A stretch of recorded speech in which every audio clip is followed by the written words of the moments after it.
اللهم لبيك لبيك لا شريك لك لبيك إن الحمد ونعمة لك والملك لا شريك لك. Bismillah, alhamdulillah, wassalatu wassalamu ala rasulullah sayyidina Muhammad bin Abdullah wa ala alihi wa sahbihi wa man wala. Rabbi shrah li sadri wa yassir li amri wahlul 'uqdatam min lisani yafqahu qawli. Wa sallallahu ala sayyidina Muhammad sayyidil mursalin walhamdulillahi rabbil alamin. Wah, repotin nih di sini nih. Pegel Bu. Ya. Tenang. Nih Bu ya, dengerin ya. Saya tadi mau masuk kampung sini itu yang namanya spanduk tawuran mulu. Iya, saya takutnya di sini nanti dikeroyok ini. Ya udah. Bismillahirrahmanirrahim. Deh, ya udah tenang, jangan rame. Deh, tenang. Alhamdulillah, segala puji bagi Allah, Tuhan yang Maha Esa, yang Maha Tunggal, yang Maha Kuasa, yang Maha Istimewa, yang memberikan nikmat beraneka ragam kepada kita. Salawat teriring salam terus kita berikan dan curahkan kepada hadratir Rasul, imamuna wa qudwatuna wa sayyiduna Muhammad sallallahu alaihi wasallam bi afdhalis salawat wa ta'zim, yang dengannya kita diarahkan, dibimbing, dituntun untuk selalu bersyukur dan menjadi hamba yang baik di hadapan Allah Subhanahu wa taala. Alhamdulillah, saat ini kita kumpul bareng-bareng dimintain doa sama sahibul hajat yang bentar lagi pengen dapat gelar haji. Iya, mau berangkat haji, Zat. Alhamdulillah, kita doain biar pulang pergi selamat. Kita doain biar makin berkah. Mudah-mudahan mendapatkan haji yang mabrur wa dzanbal maghfur. Amin ya rabbal alamin. Nah, saudara yang dimuliakan oleh Allah Subhanahu wa taala, kalau kita bicara tentang haji, ini tentang masalah rukun Islam yang kelima yang menjadi penyempurna keislaman kita. Tetapi haji ini juga diwajibkan bagi yang mampu. Kalau belum mampu, minta sama Allah dimampukan supaya Allah Subhanahu wa taala mudah-mudahan takdirin kita semua bisa ziarah Makkah Madinah. Mudah-mudahan bisa haji, bisa umrah. Amin ya rabbal. Ya ayyuhal ikhwan rahimakumullah. Coba kita lihat dan perhatikan daripada sabda baginda Nabi Muhammad sallallahu alaihi wasallam. Qala Rasul sallallahu alaihi wasallam, hajjatun mabruratun khairun minad dunya wa ma fiha. Nabi bilang haji yang mabrur, bukan haji yang kabur. Haji yang mabrur ini mesti dipertegas. Gak semua orang pulang haji mendapatkan ini, tapi hanya orang-orang yang kembali dari hajinya yang mendapatkan mabrur, yang mendapatkan keutamaan ini. Maka bagi orang yang haji wajib untuk menjaga kesucian di dalam kepulangan dia dan menjadi orang yang lebih baik, saudara. Nabi bilang haji yang mabrur khairun minad dunya wa ma fiha, lebih baik dari dunia dan isinya, lebih mulia. Dan Nabi teruskan, wa hajjatun mabruratun laisa lahal jazaa illal jannah. Haji yang mabrur gak ada yang pantas untuk menjadi ganjaran untuk dia melainkan sorga dari Allah Subhanahu wa taala. Saking hebatnya itu haji, saking mulianya itu haji, sampai Allah taala akan memberikan ganjaran sorga. Masya Allah, alhamdulillah. Lihat bagaimana sih haji yang mabrur itu? Haji yang mabrur, man hajjal baita falam yarfud wa lam yafsuk kharaja min dunubihi kayawma waladat ummuh. Nabi bilang haji yang mabrur itu didefinisikan oleh Rasul sallallahu alaihi wasallam di dalam hadis ini, man hajjal baita, siapa orang yang berangkat buat pergi haji. Kemudian apa? Kemudian dari kepulangannya dia tidak melakukan hal-hal muharramat, munkarat, dalalat, sayyiat, dosa-dosa dia tinggalkan, perkara-perkara dia tinggalkan, hal-hal yang membuat Allah Ta'ala tidak ridha dia tinggalkan. Kalau dia pulang haji makin baik, makin soleh, makin bagus, sholatnya makin rajin, kemudian ibadah-ibadahnya makin rajin, maka apa? Kharaja min dzunubihi kayawma waladathu ummu. Dia itu akan disucikan oleh Allah Subhanahu wa taala dari dosa-dosanya seperti anak yang baru lahir. Masya Allah. Makanya kadang-kadang orang kalau pulang haji, kita mintain doa. Karena masih mustajab tuh doanya tuh orang-orang yang pulang haji. Nah, yang perlu diketahui, kalau kita haji niatin ibadah. Jangan kita haji niatnya rekreasi. Berapa banyak orang sekarang ke Mekah, ke Madinah, baik umrah maupun haji, tapi bukan fokus ibadah, selfie. Mau nyari barang bukti. Nih, gue udah sampai Mekah, bukan Tanah Abang nih. Tuh. Nih Mekah nih, bukan Pondok Gede. Tuh, cuman cari itu. Apalagi zaman sekarang, ya Allah, miris. Kita udah keluar uang banyak, keluar tenaga yang besar, sampai di Baitullah, sampai di rumahnya Allah, bukan fokus ibadah, bukan fokus sholat, bukan fokus zikir. Apa yang dia fokusin? Dia bikin video, konten-konten dan lain sebagainya. Ya Allah, na'udzubillahi min. Jangan sampai hal itu terjadi sama kita. Ya, mudah-mudahan kita semua dikasih sama Allah Subhanahu wa taala istiqamah dalam ibadah. Amin ya rabbal. Orang-orang yang pergi haji, kata Nabi, dikatakan inza'alu a'tuhum. Orang yang pulang haji, pulang umrah, kalau minta sama Allah bakal dikasih permintaannya. Ini yang mabrur nih ya. Wa in istaghfarahu ghafara lahum. Kalau dia minta ampun, diampunin sama Allah Subhanahu wa taala. Wa inda'u istajibu lahum. Wa inda'u istujiba lahum. Kalau dia itu berdoa, diijabah sama Allah Subhanahu wa taala. Ya Allah. Masya Allah, hakadha orang-orang yang mendapatkan keistimewaan dari Allah Subhanahu wa taala. Lihat deh, ya.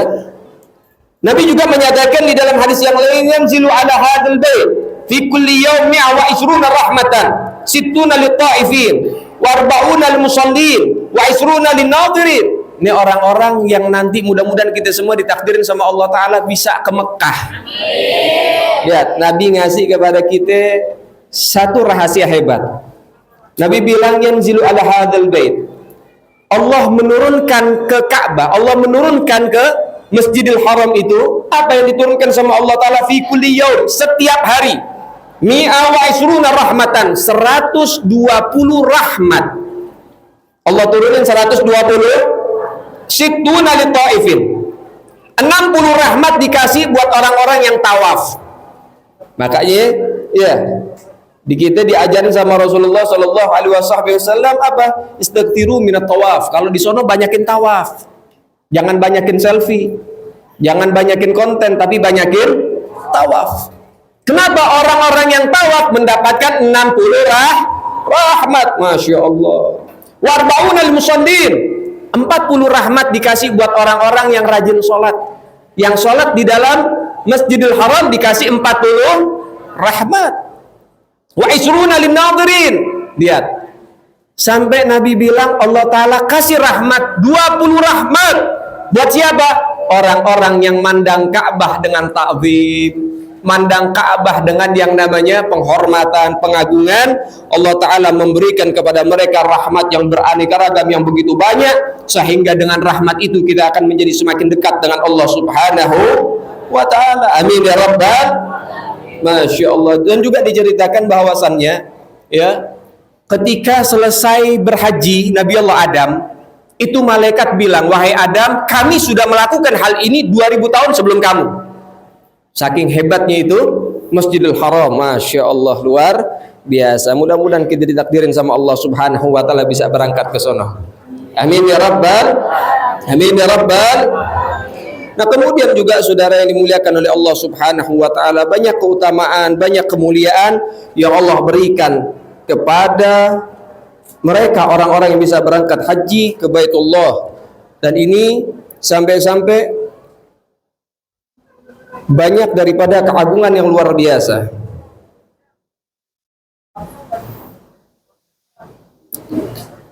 Kemudian juga dicerita dan juga diterangkan bahwasannya orang yang sholat di Masjidil Haram, maka diganjar oleh Allah Subhanahu wa Ta'ala satu rakaatnya seperti 100.000 sholat di masjid-masjid yang lain.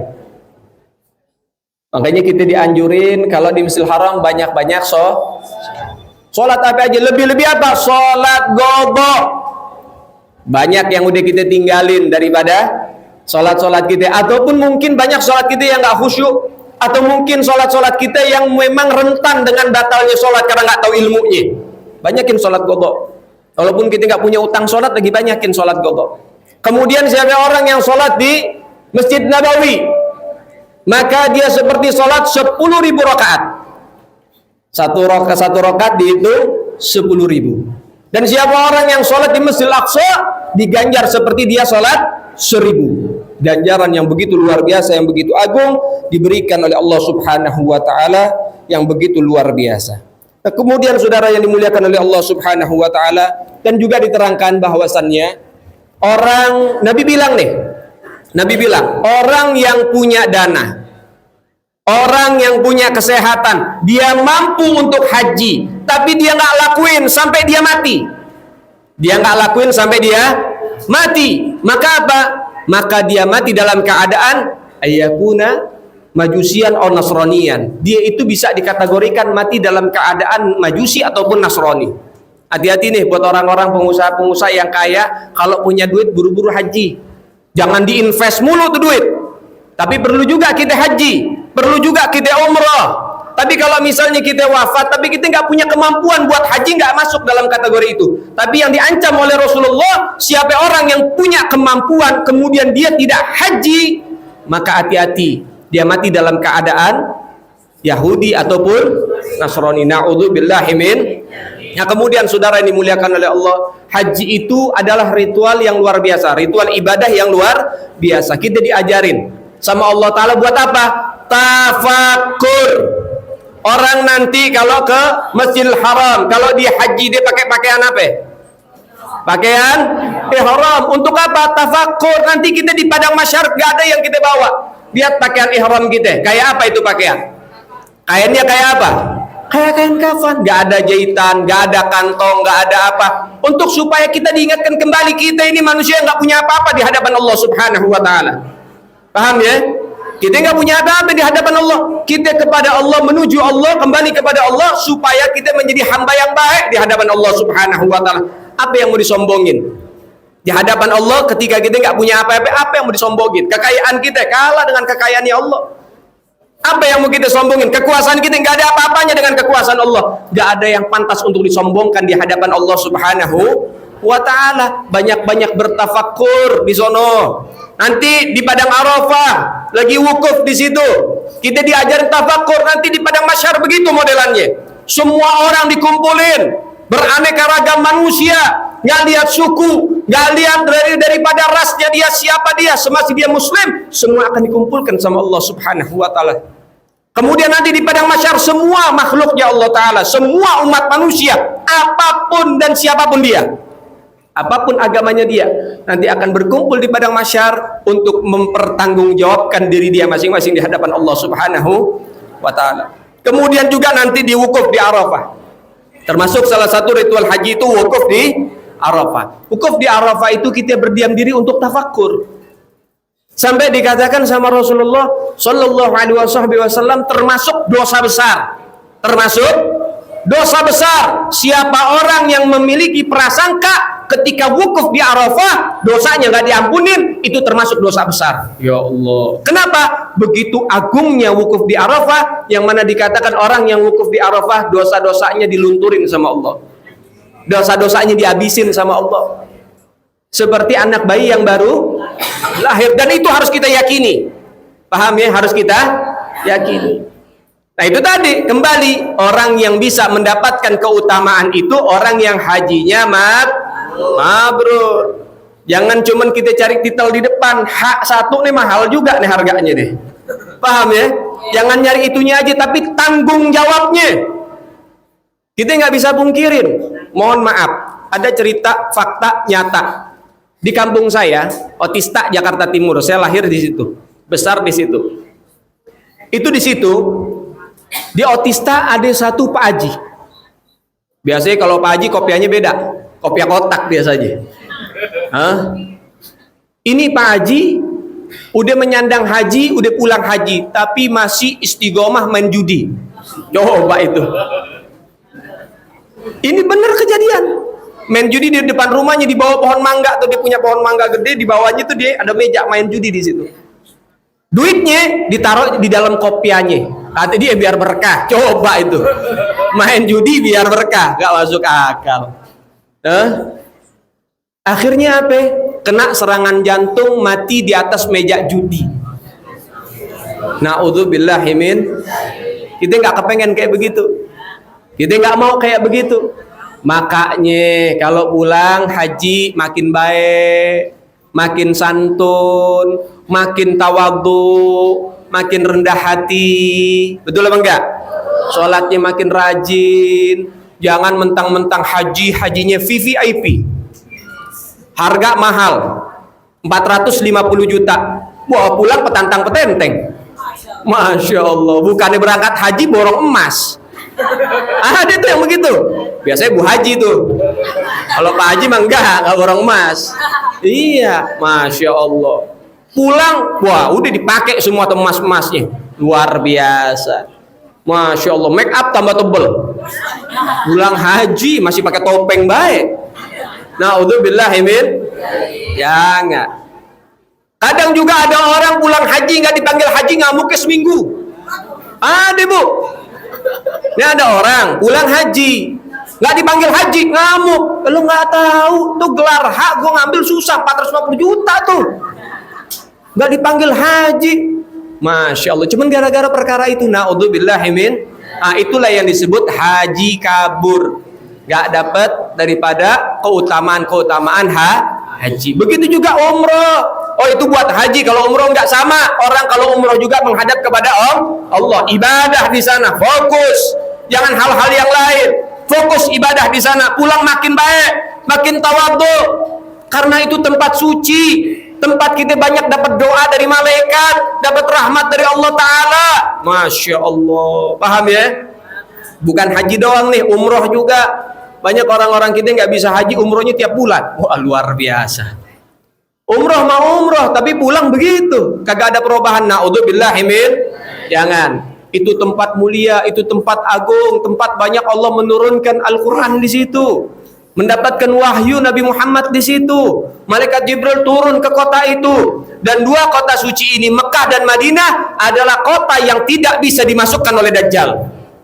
Nanti Dajjal keluar, semua kota itu akan hilang. Semua kota itu akan hancur, akan binasa. Dajjal pengen masuk kota Mekah Madinah nggak berani. Kenapa? Karena di kota itu dikelilingi oleh malaikat-malaikatnya Allah Subhanahu wa Ta'ala yang siap tempur, saudara.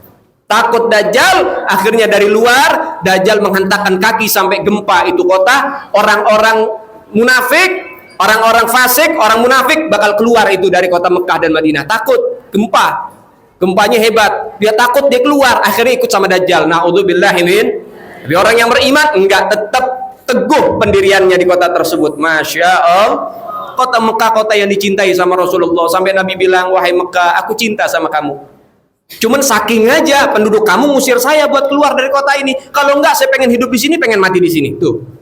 Kemudian juga nih kota Mekah dan Madinah punya keutamaan, punya kemuliaan. Nabi bilang, siapa orang yang wafat di kota Mekah, yang wafat di kota suci Allah Subhanahu wa Ta'ala, nggak dapat pertanyaan kubur dan nggak dihisap sama Allah Subhanahu wa Ta'ala. Masya Allah. Jadi kalau misalnya ada yang wafat, sedih boleh sedih, tapi jangan terlalu bagaimana. Lihat ya, kayak Haji Maimun Zubair dimakamin di sono, wafat di sono, dimakamin di sono. Ya. Masya Allah, itu luar biasa. Yang dimakamin di sana luar biasa, dapat keutamaan, dapat kemuliaan. Mudah-mudahan Allah Ta'ala sehatin kita panjang umur, dan keluarga kita juga mudah-mudahan sehat panjang umur, dan insya Allah bisa berkali-kali buat berangkat Mekah dan juga Madinah. Amin ya Rabbal. Di tempat itu banyak peristiwa-peristiwa penting, ya, banyak peristiwa-peristiwa yang begitu luar biasa. Di situ terjadinya penyembelihan Nabi Allah Ismail. Terjadinya daripada apa? Untuk mengajarkan kita supaya kita jadi orang yang lebih baik, yang pasrah diri sama Allah, yang tawakal tinggi sama Allah Subhanahu wa Ta'ala. Jadi orang-orang yang betul-betul untuk apa? Taslim sama Allah, pasrah dia sama Allah Subhanahu wa taala. Kemudian di kota Madinah, nanti berangkat ke kota Madinah. Kota Madinah juga luar biasa. Kota Madinah itu banyak bir, banyak sumur-sumur di kota Madinah. Ada Bir Azak. Bir Azak itu dekat di Kuba, Masjid Kuba. Ya, di kota Madinah ada Masjid Kuba. Tahu Masjid Kuba? Tahu Masjid Kuba nggak? Yang bangun siapa? Nah, yang bangun siapa? Lo ngomong tahu, sekarang ditanya kagak tahu ya. Siapa yang bangun Masjid Kuba? Pemerintah Nah, udah salah manut lagi. Siapa yang bangun Masjid Kuba? Rasulullah Shallallahu Alaihi Wasallam dengan para sahabat. Dikatakan Masjid Kuba adalah Masjidut Taqwa wa asasud taqwa. Ya, Masjid Kuba adalah masjid yang dibangun oleh orang-orang bertakwa, lambang ketakwaan, pondasi ketakwaan itu Masjid Kuba. Dan Masjid Kuba adalah masjid pertama yang ada di kota Madinah sebelum Masjid Nabawi. Nabi masuk ke kota Madinah, bangun Masjid Kuba. Di sana banyak bir, banyak sumur-sumur, banyak mata air. Saya udah sampai ke Bir Azak. Ada sumber mata air namanya Bir Azak. Bir Azak itu dekat sama Masjid Kuba. Di situ ada, kalau masuk bayar, kalau nggak salah waktu itu 10 real atau 5 real, aneh lupa. Di situ udah ada kolam, airnya biru tapi agak antah sedikit. Nah, Nabi itu waktu ke situ, ke Bir Azak, Nabi wudhu di situ, Nabi sholat di situ. Kemudian di situ juga ada Bir Goros, ada yang namanya sumur Goros. Nah, kalau sumur Goros beda ceritanya.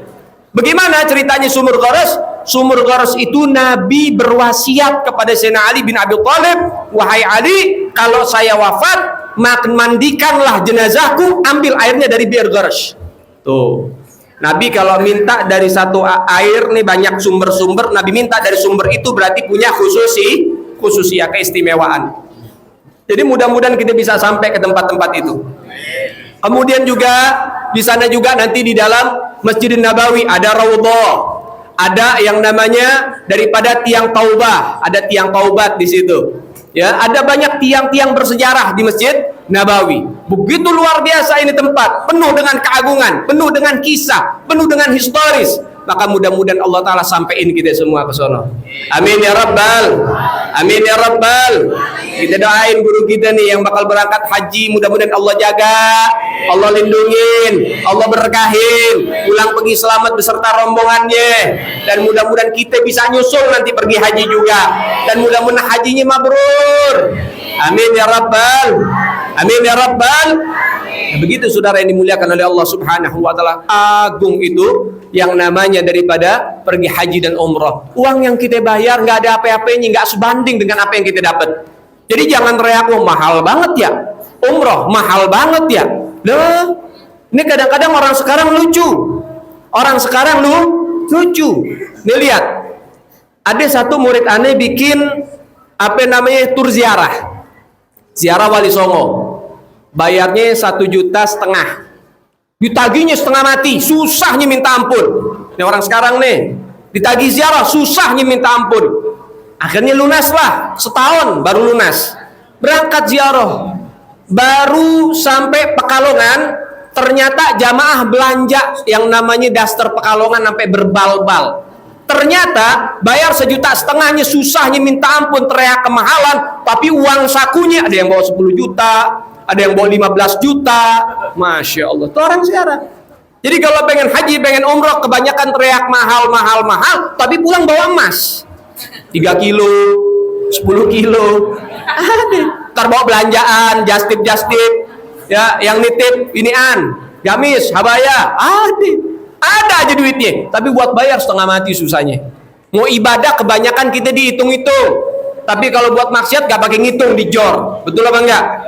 Jangan sampai begitu mindsetnya. Tapi mudah-mudahan Allah Ta'ala kasih kita hidayah, taufik, inayah, maunah dari Allah Subhanahu wa Ta'ala. Nah, saudara yang dimuliakan oleh Allah Subhanahu wa Ta'ala, poin intinya kita buat haji, kita buat umrah, fokus ibadah. Jangan fokus yang lain, jangan bingung yang lain. Oh, melihat di medsos, oh ada tempat enak nih di Madinah, berangkat ke sono. oh ada tempat ini, berangkat ke sono sampai ninggalin sholat jamaahnya, sampai ninggalin daripada i'tikafnya, sampai ninggalin qiraatul Qur'annya, sampai ninggalin daripada apa? Ibadah di dalam tempat-tempat yang agung. Jangan sampai kita jadi kayak begitu. Mudah-mudahan kita bisa maksimalin dalam ibadah. Kita ke sono betul-betul fokus dalam ibadah. Gak perlu pembuktian kita buat jadi haji atau kita umrah. Yang penting apa? Yang penting kita minta pembuktian kepada Allah Subhanahu wa taala, kita menjadi seorang hamba yang baik, hamba yang betul-betul nurut dan patuh kepada Allah Subhanahu wa taala. Rabbi fanfa'na bi barakatihim wahdinal husna bi hurmatihim wa amitna fi tariqatihim wa mu'afati minal fitani wa sallallahu ala sayyidina Muhammad sayyidil mursalin walhamdulillahi rabbil alamin. Jazakallah. Tidak panjang-panjang, mungkin segitu saja. Mudah-mudahan bawa manfaat buat kita semua. Melihat sebagian jamaah ada mahnya yang kambuh, ada yang masakannya belum diangkat, ada yang gasnya belum diganti. Ya mudah-mudahan Allah Ta'ala kasih gobul buat kita semua. Hadza minni, alafu minkum, assalamualaikum warahmatullahi wabarakatuh.